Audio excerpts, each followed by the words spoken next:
En UPL asumimos un compromiso con vos. Impulsar OpenAg, una red agrícola que alimenta el crecimiento sostenible para todos, sin límites, sin fronteras. UPL, protección de cultivos y biosoluciones para una agricultura sostenible. Más de cientos de miles de hectáreas asesoradas, verificadas y ejecutadas en agricultura digital hacen a nuestra verdadera experiencia transmitiendo el conocimiento día a día. Por eso hace más de 20 años nos movemos, experimentamos, creamos e innovamos. Queremos acompañarte a seguir evolucionando juntos. Experta, Tecnología AGD.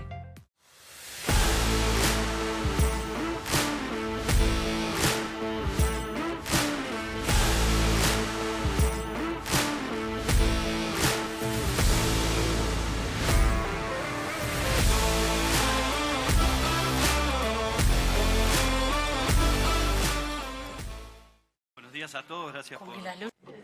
Thank you for... My name is Francisco Puña. Thank you for being here. Carbon dynamics and carbon to organic matter. We are going to be listening to 3 short presentations, and on the screen you're going to see a cell phone and a QR code for you to submit questions. After the 3 presentations, we're going to have this exchange of question and answer. Maria C. Martin is agronom of the University of Buenos Aires. She also has a master's degree. She is researcher in ecology department in the University of Buenos Aires. Maria, you have the floor. Thank you very much. Good morning.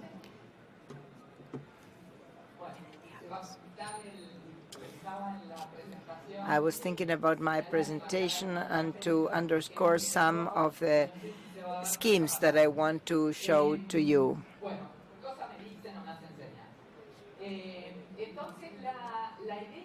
The idea is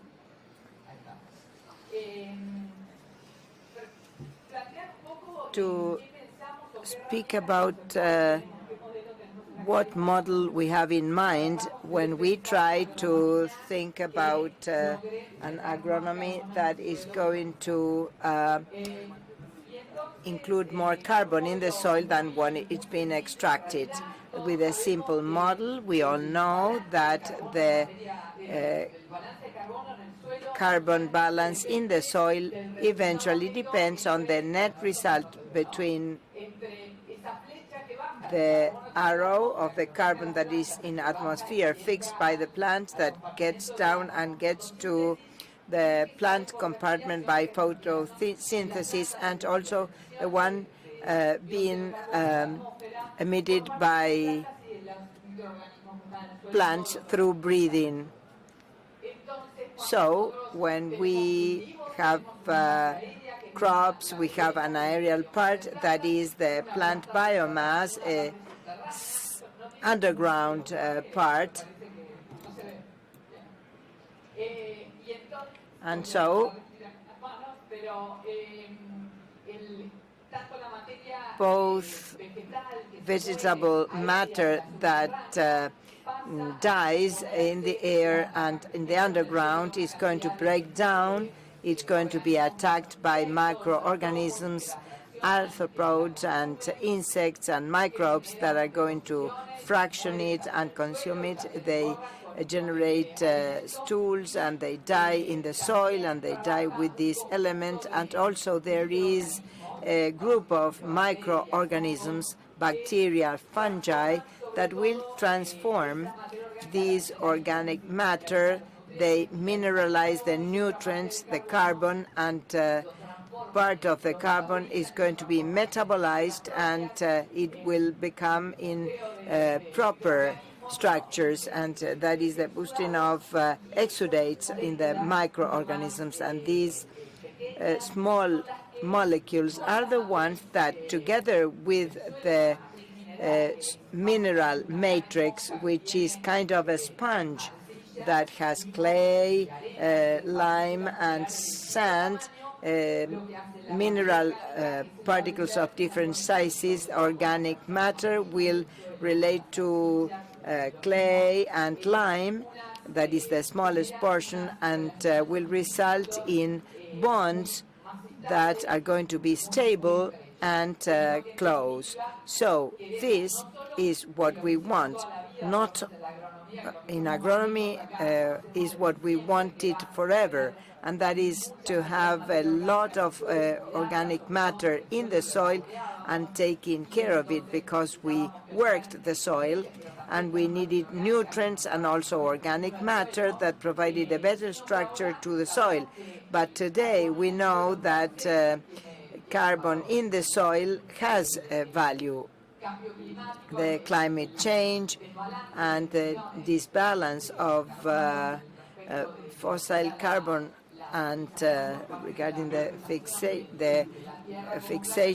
in the land as a planet is disbalanced, and so now we have to include carbon in the soil beyond agronomy. So before ending, what I'm going to do is to formulate a model with which we work in agronomy, as well as those involved in research in these subjects.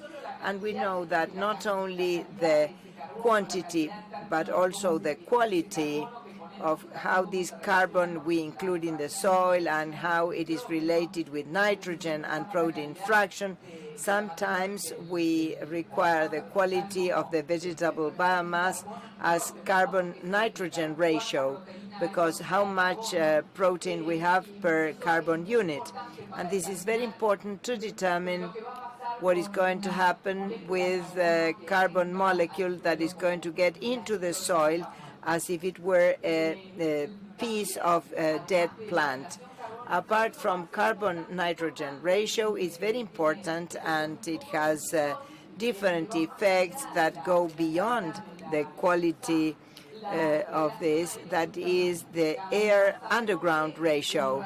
We know that roots that die underground behave in a different way regarding humidification and stabilization of the carbon, which is going to be different to air matter. And Paula is going to speak about it.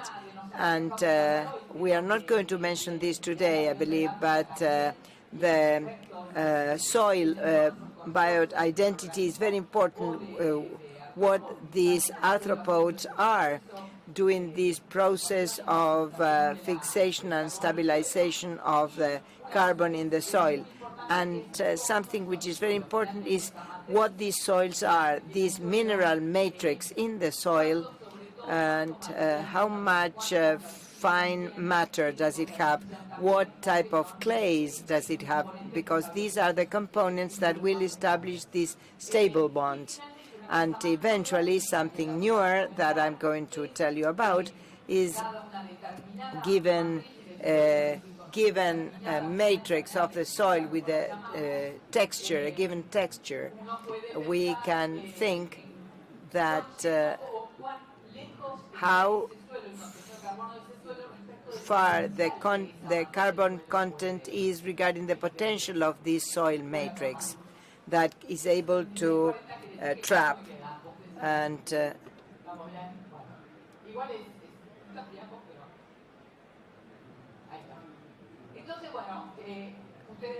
so you all know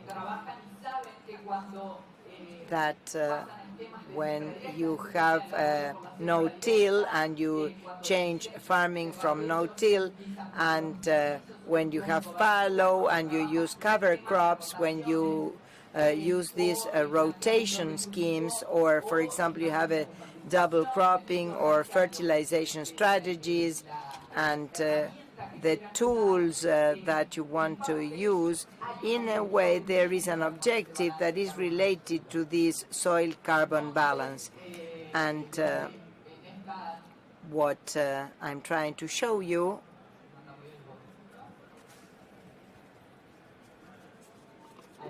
Entonces yo les decía, bueno, acá vamos a repasar este modelo conceptual.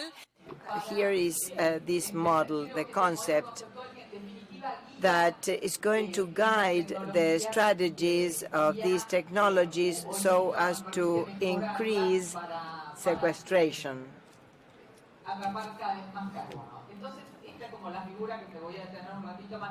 This is a picture I would like to share with you. It's very important.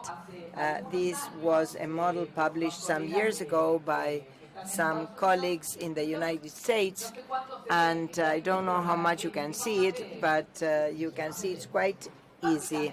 Basically, what this scheme is telling us about is a model that these authors called, this is a model of microbial efficiency of the microorganisms that are working here, especially with plant litter, and metabolize it in these color droplets with microbial efficiency and with the stabilization of the mineral matrix.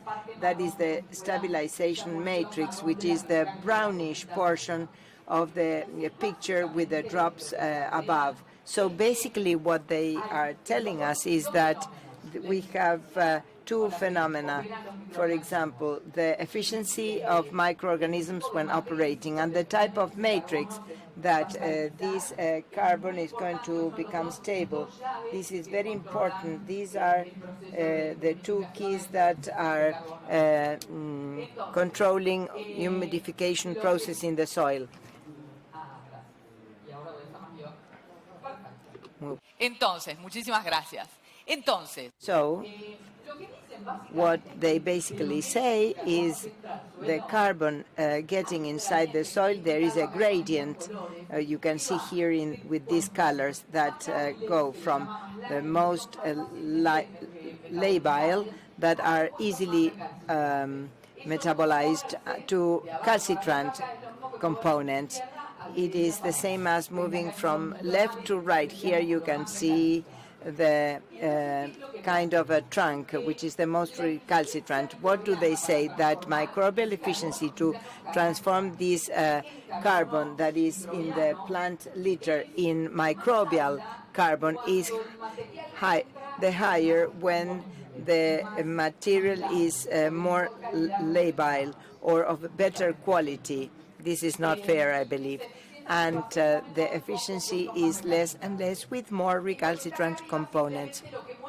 Here on top you can see that this is carbon dioxide flow from the soil of microbial community towards the atmospheres, and it is showing that is another side of the coin, the other side of efficiency, and that is showing that there is more efficiency emission from the soil to the atmosphere when the quality of the substrate is worse. So efficiency is less per unit of carbon processed is going to it goes more to the atmosphere with more recalcitrant matter, and on the other way around it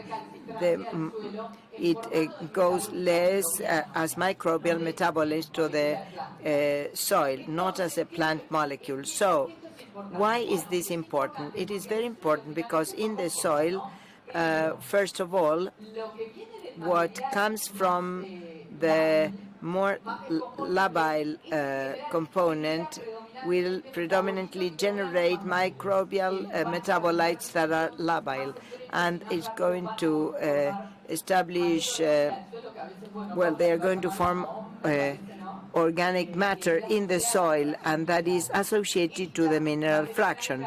This organic matter is going to be an organic matter that is going to be the particulate organic matter, the POM, and it is not as much stabilized in the soil in first instance. So what happens is that these compounds are more labile, and since the soil, well, this conversion is more efficient, the soil is going to better enrich in labile metabolites. So if we have a plant cover with different qualities, the organic matter that is going to stabilize in the soil is going to proportionally come from the species that have more nitrogen and more labile carbon, more of legume than of grass. And this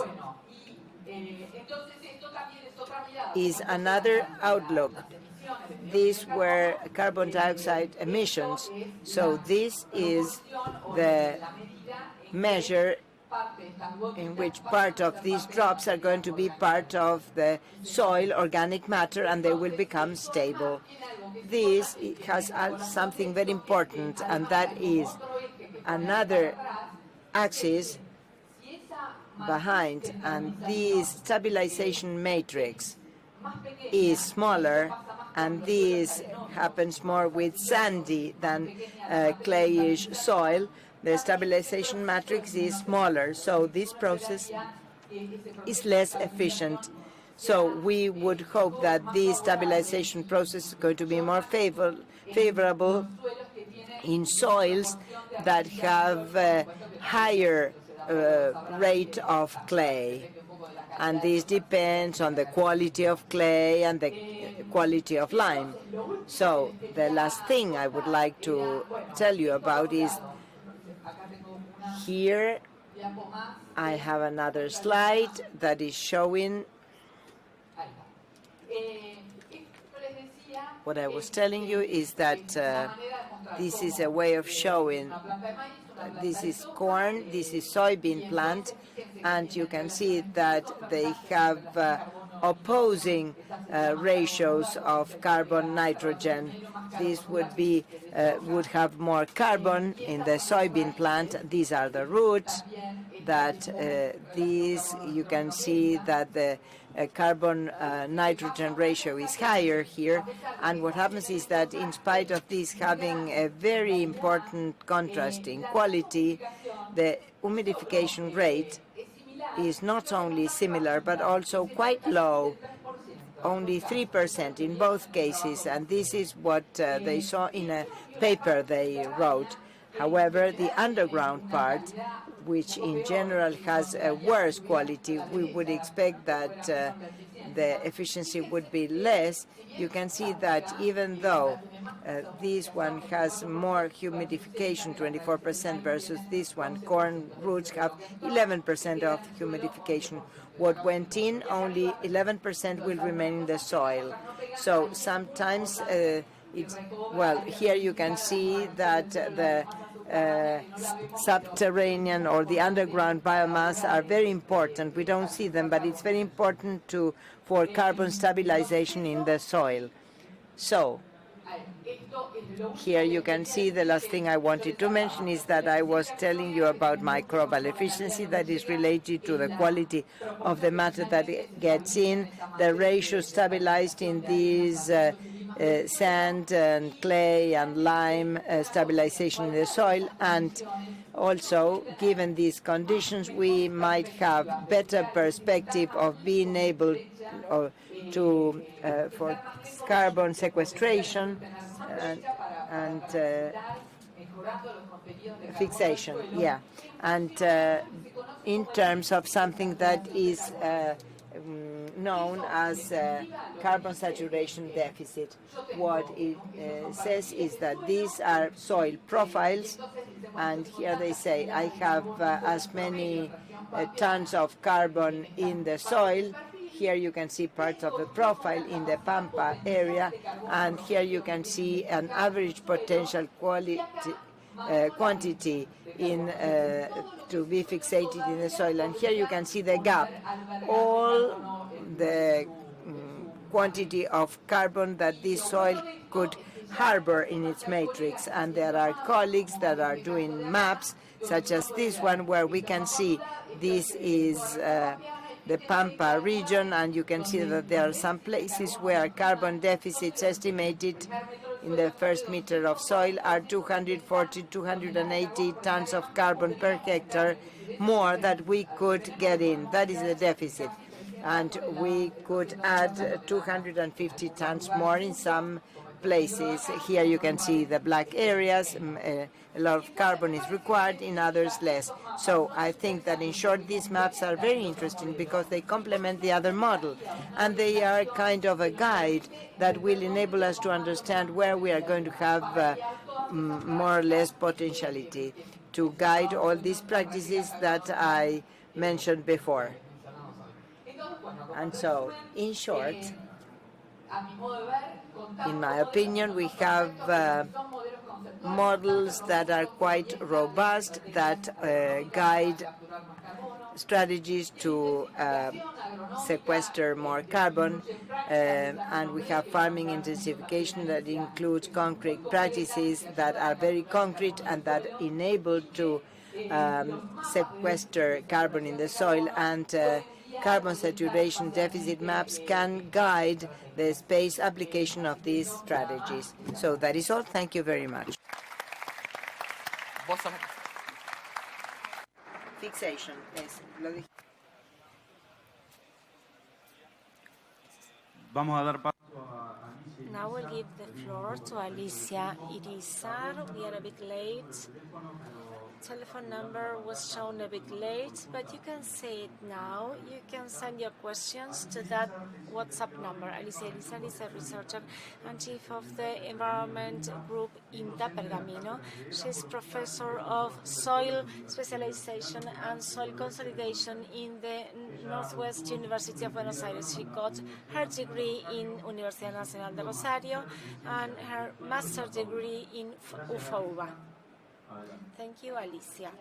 Good morning, everyone. Before I start, I would like to thank APRESID for allowing us to present the findings. I will talk about from the atmosphere to the soil, practices to sequester organic matter. Como bien les contó María, el dióxido de carbono de la atmósfera. As Maria said, atmospheric carbon dioxide is fixed by means of vegetation, and the plant litter is what constitutes the main source of organic matter to the soil. But as Maria said, soil have the highest carbon reservation in the world. In the soil, the amount is higher than in the atmosphere and air together. So anything that happens there can have a higher impact on the global carbon cycle, and it can help mitigate climate change. Studying the dynamic of soil organic matter, SOM, may be complex, and we end up comparing stock variations or carbon reservations or sequestration at different time points, or comparing different practices. However, today I will try to do something different.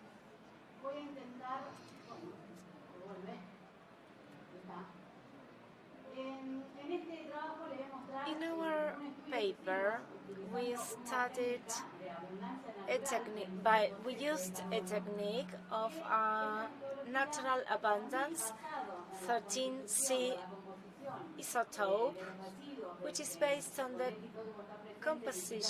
residual composition, where this product is present both in atmosphere and soil organic matter. I can determine the source of the SOM.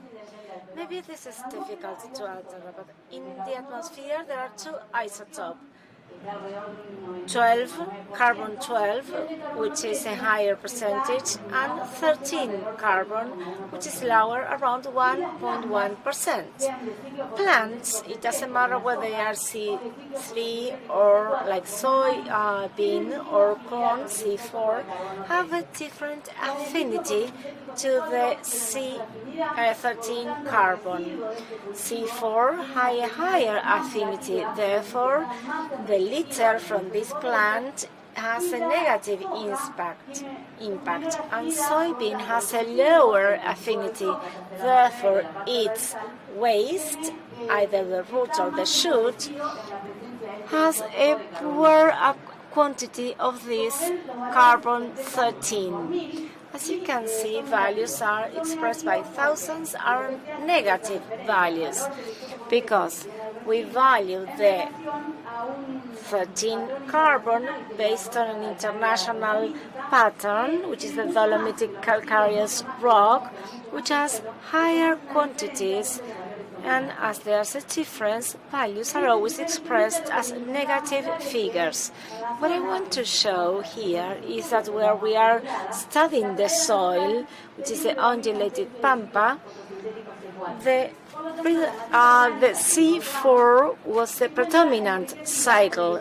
Therefore, organic matter is enriched in carbon-13 because the C4 plants have a higher affinity. If I change anything here and I focus on soybean as the single crop, I would have an impact. I have an organic matter which is enriched in carbon-13, then I change the isotope and I have a different result. This will enable me to study the dynamics. If I change the carbon-13, I will be able to study organic matter in the soil.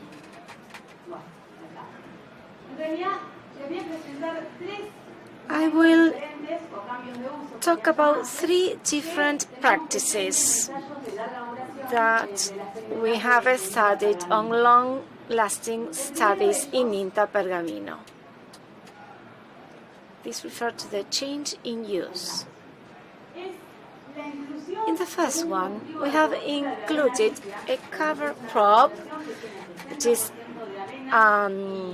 oat plus vicia, but flowering in a continuous sequence of 23 years of single crop with soybean. We start from a degraded soil. The degradation state is 2.5%. This is low. We measure nitrogen and carbon after 4 years and after 8 years. In the white axis, you can see carbon storage, and on the right, nitrogen, also expressed as soil equivalent mass. As there were changes in the apparent density,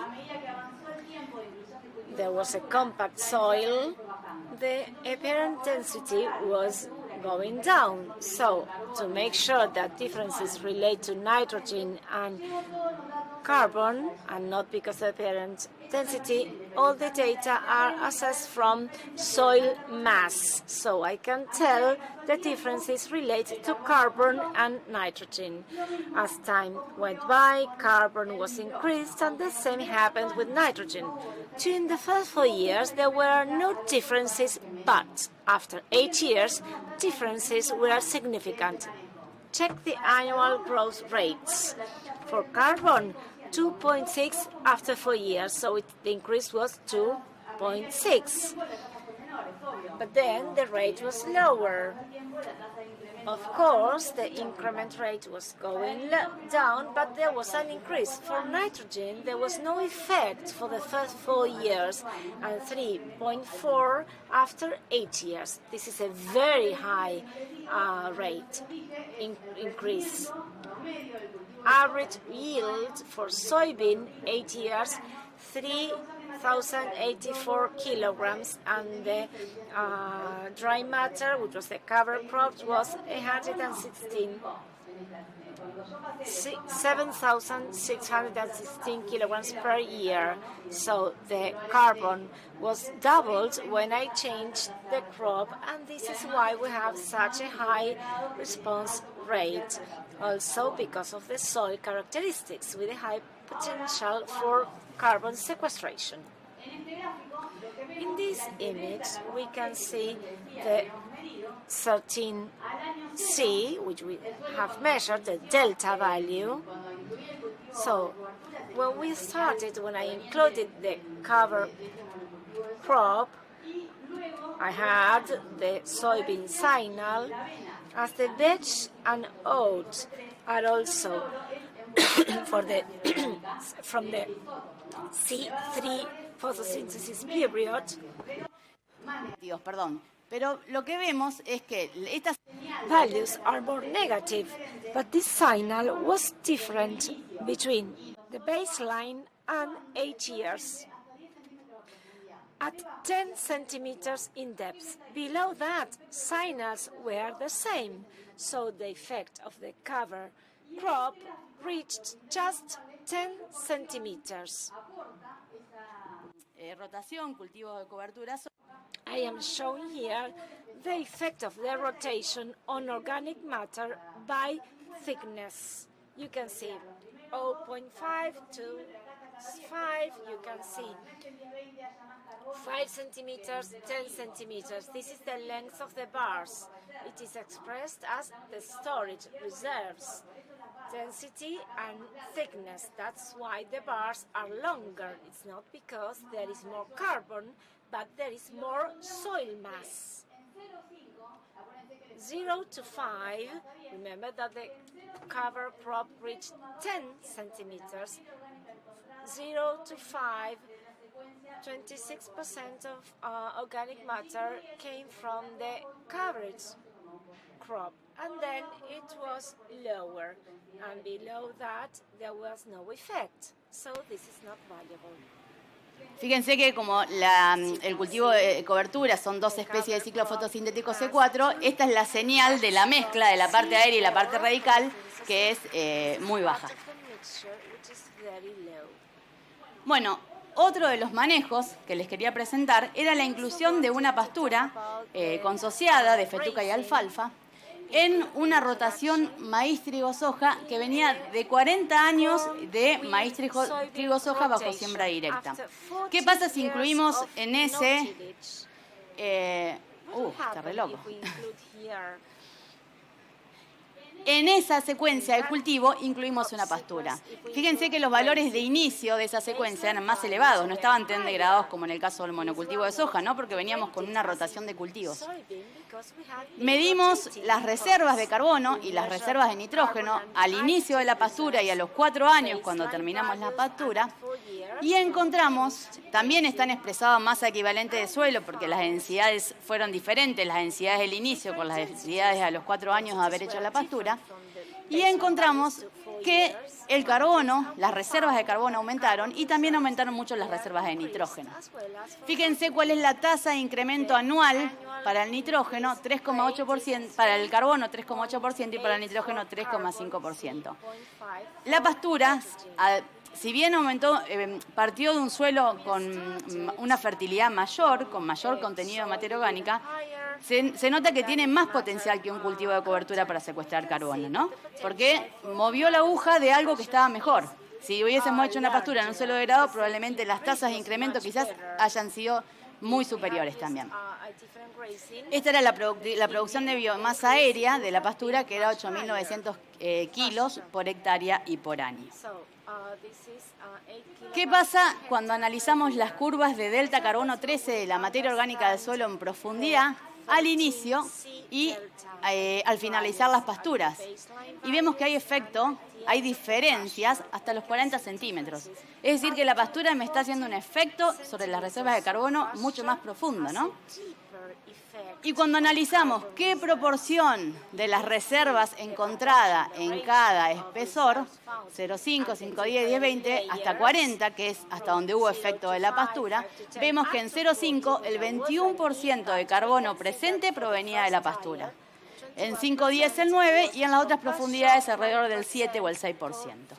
¿Qué nos está diciendo esto?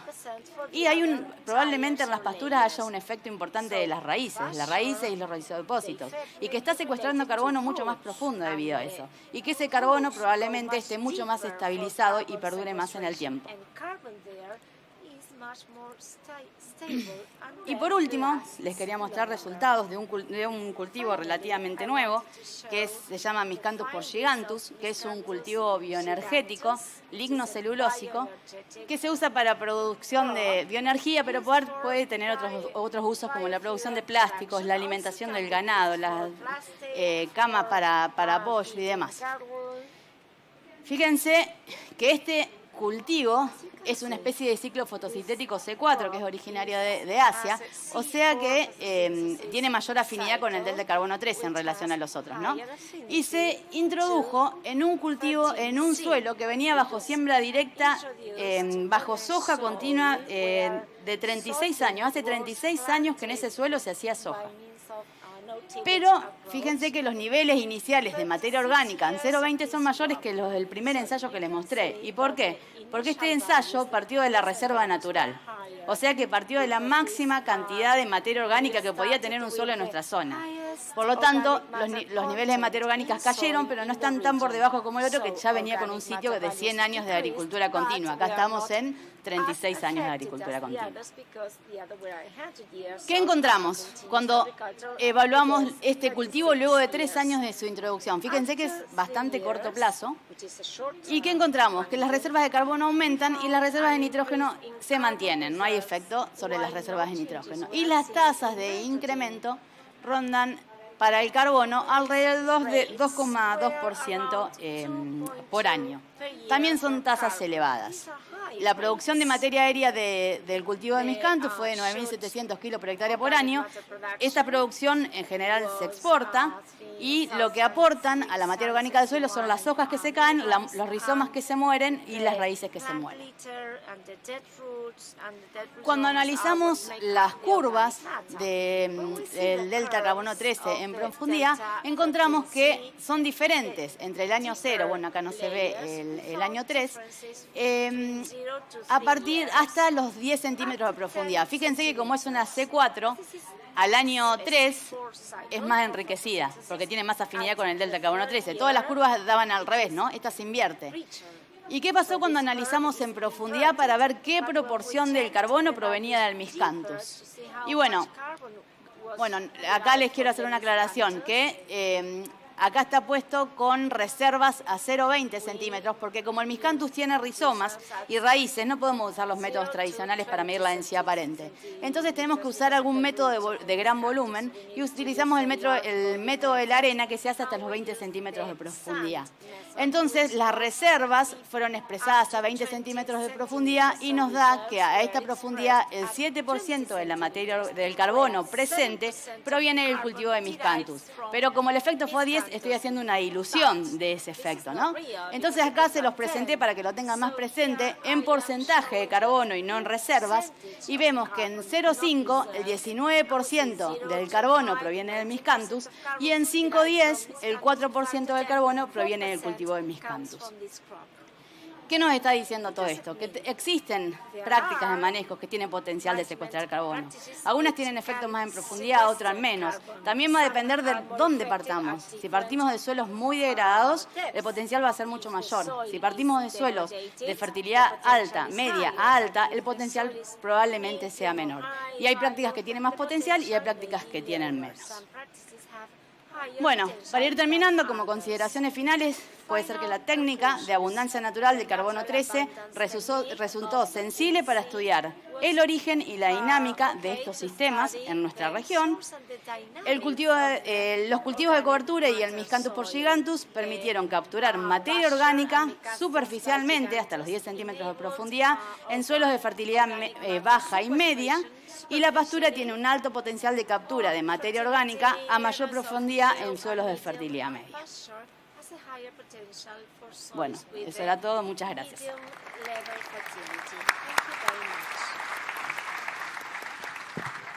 ¿Ya los pedo?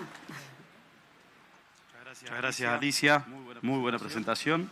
Pasamos a escuchar a Paula Berenstecher, licenciada en Ciencias Ambientales y doctora en Ciencias Agropecuarias de la Facultad de Agronomía de la UBA. Actualmente se desempeña como investigadora postdoctoral en IFEBA CONICET y docente en el Departamento de Métodos Cuantitativos y Sistemas de Información de la FAUBA. Gracias, Paula. Adelante. Bueno, buenos días. Muchas gracias por la invitación. Yo les iba a contar algunos resultados de un experimento que hicimos para estimar cuánto carbono y nitrógeno aportan los cultivos de servicio a la materia orgánica. Les quería hablar sobre todo del rol de la rizodeposición en las distintas fracciones del suelo. Y bueno, este trabajo lo hicimos en conjunto y bueno, este es el equipo que trabajó, entre otros. Bueno, nosotros a los cultivos de cobertura los llamamos cultivos de servicios por todos los servicios que brindan al ecosistema, ¿no? Uno de esos servicios, el que nos interesa principalmente en este panel, es el de formación de materia orgánica. Una vez que se suprime el cultivo de servicio, la biomasa aérea y las raíces del suelo se descomponen parte de ese carbono pasa a formar parte de la materia orgánica, ¿no? Como explicó María. Por lo tanto, este periodo que llamamos barbechito es clave para formar materia orgánica. Además, en este momento es donde el nitrógeno y otros nutrientes de los tejidos vegetales se liberan y pasan a estar disponibles para las plantas o también a formar parte de la materia orgánica y generar un reservorio de nutrientes. Para estudiar la materia orgánica nos resulta muy útil diferenciarla en dos fracciones distintas que tienen características y también funcionamiento muy diferentes.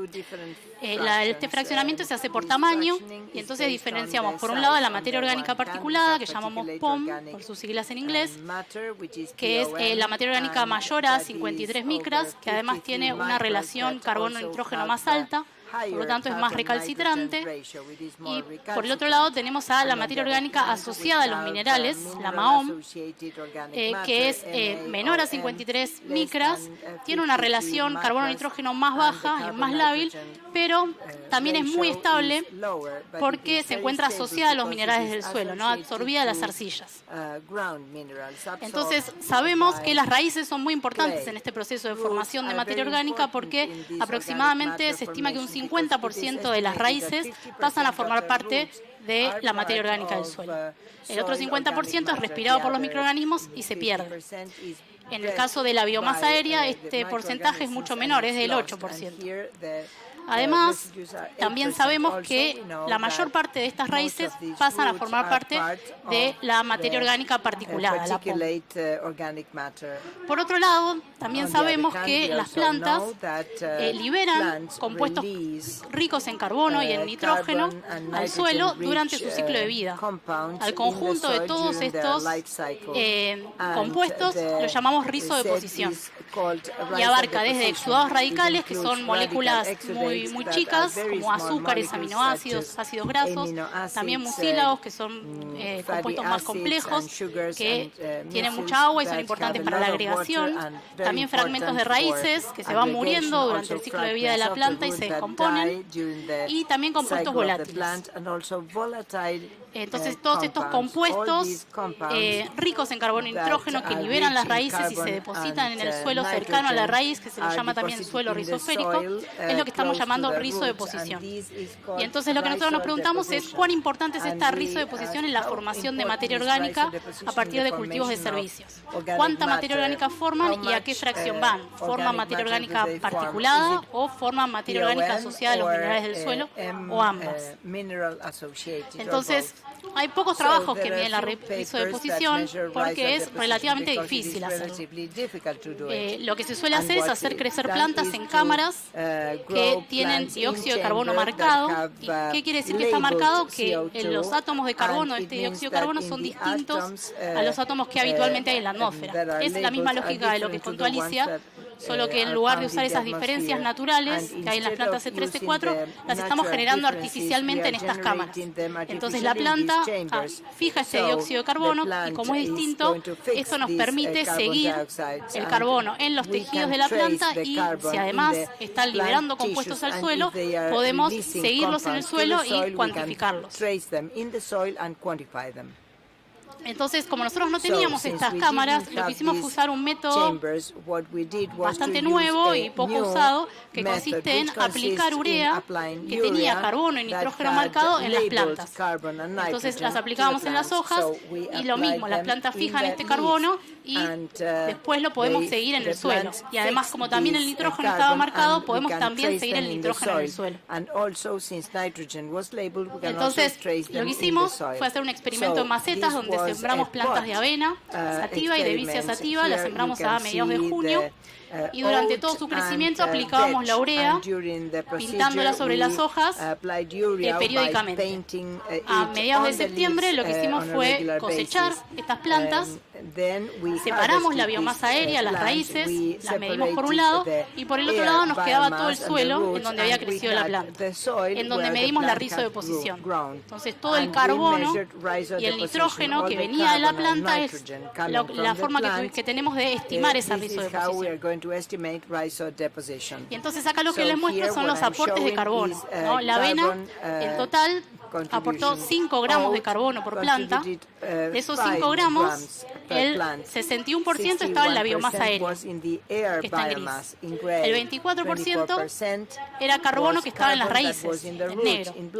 Y en verde es el carbono que aportó la avena por rizodeposición. ¿No? En verde oscuro, que es el 12,2%, es el carbono que encontramos en la MAOM, en la materia orgánica asociada a los minerales, y en verde más claro, el carbono que encontramos en la materia orgánica particulada, en la POM, que fue un poco menos del 3%. O sea que en total el 15% de todo el carbono era carbono que aportaba la planta por rizodeposición. No estaba ni en la biomasa aérea ni en la biomasa subterránea.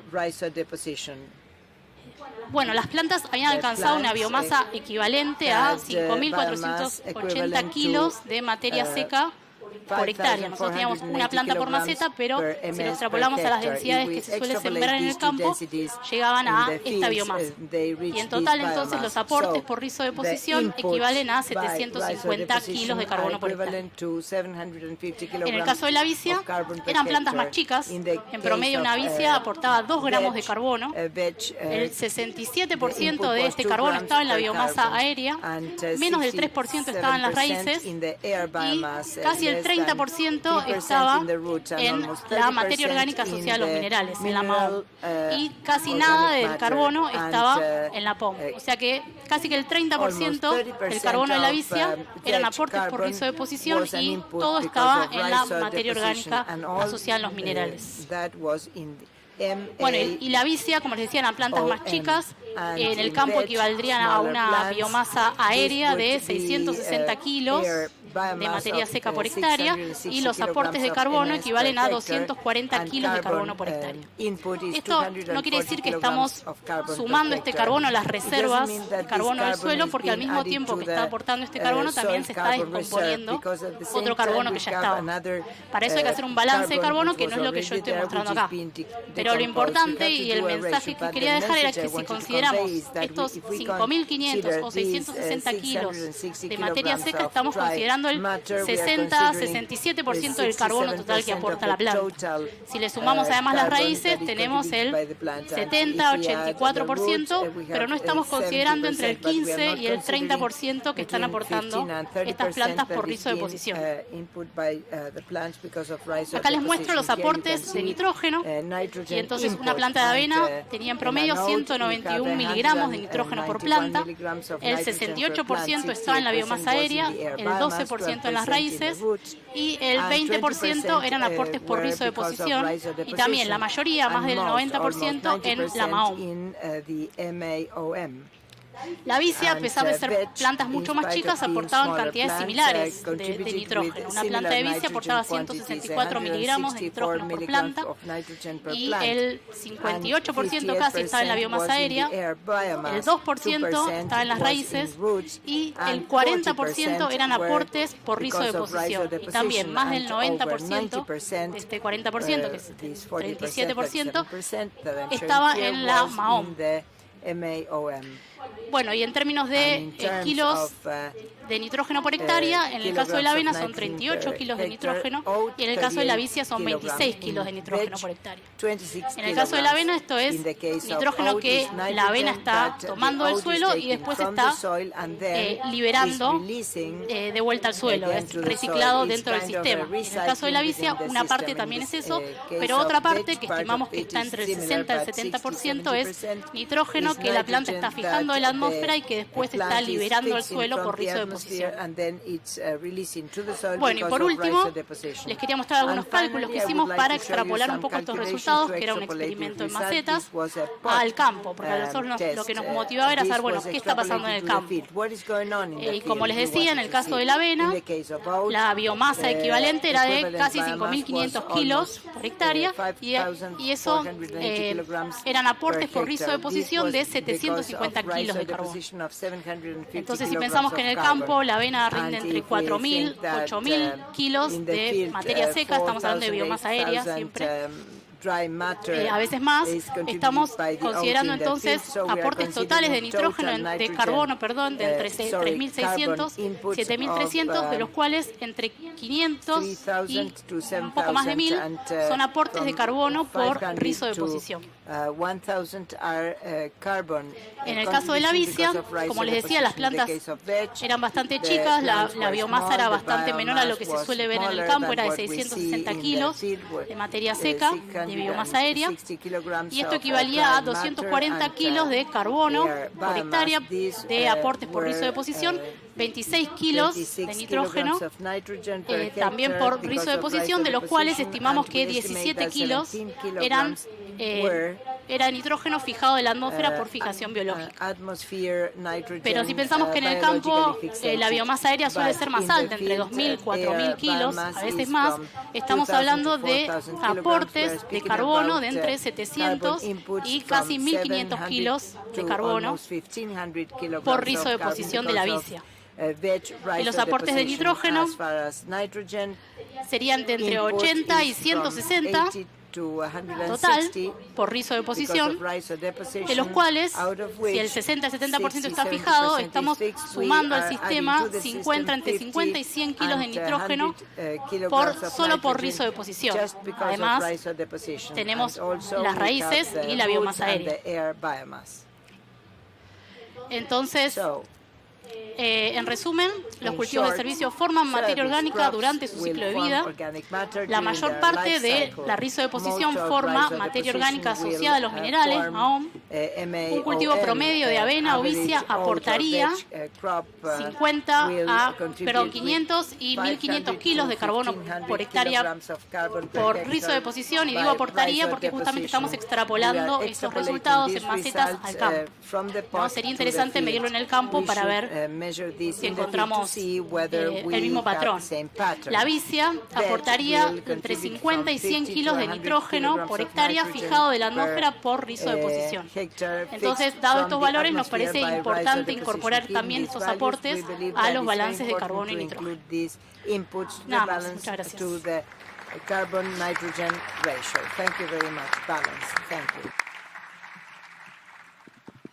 Muchas gracias, Paula. Interesantísimo también. Creo que fueron tres disertaciones magistrales y surgieron un montón de dudas. Tenemos poco tiempo, lamentablemente, así que aprovecho para hacer 2-3 preguntas nomás. Seamos breves, por favor, en lo posible, porque son difíciles algunas.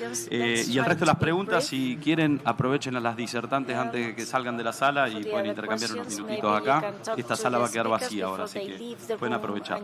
Alicia, ya lo contestaste porque esta pregunta vino antes de que lo muestres en la charla, pero por una pequeña reafirmación del tema. Preguntan si se puede aumentar materia orgánica del suelo con cultivos anuales en siembra directa sin utilización de pasturas o cultivos perennes en la rotación. Lo mostraste, pero si vale alguna mención, bienvenido. Sí, obvio. Se puede aumentar, ¿no? Y depende de dónde partimos. Intensificando la secuencia. Una opción puede ser un doble cultivo. No hace falta hacer un cultivo de cobertura para aumentar los aportes, aumentar la actividad de las raíces. Podríamos intensificar con cultivos de grano y también aumentar los aportes, aumentar la actividad biológica de las raíces y potenciar la captura de carbono y de nitrógeno. Igualmente todo depende de dónde partimos, ¿no? Si partimos de suelos muy degradados, quizás lo hagamos mucho más rápido, mucho más fácil. Si partimos de suelos que tienen altos niveles de carbono y de nitrógeno o altos niveles de materia orgánica, nos va a costar un poco más mantener esa reserva. Y quizás el objetivo en esas situaciones no sea querer aumentar, no siempre hay que aumentar el carbono. Si tengo suelos con altos niveles de materia orgánica, mi objetivo en esos casos quizás sea no perder o mantener y no secuestrar más, ¿no? Que también es un desafío en algunos casos. Muchas gracias, Ali.